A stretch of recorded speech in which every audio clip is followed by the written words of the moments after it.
A xerram ara de vela. Aina Colom ja és a Palma, a casa seva, després de proclamar-se campiona del món d'optimista a l'Argentina.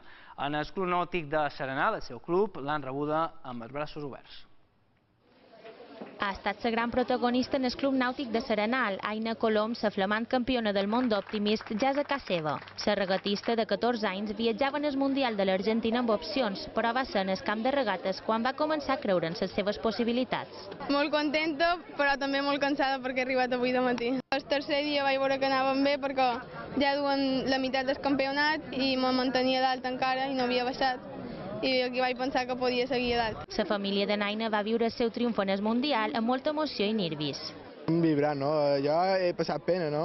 Estàvem en una aplicació i no m'ho sortia, m'ho desapareixia i no sabia com anava, però bé, al final tot ha anat molt bé, molt bé, molt bé. Aina és campiona del món i és ara el centre d'atenció, però manté els peus a terra. Jo crec que seré com un exemple, però tampoc vull ser tampoc massa i vull que sigui una més de tothom. A la regatista mallorquina encara li queda un any a la categoria d'Optimist.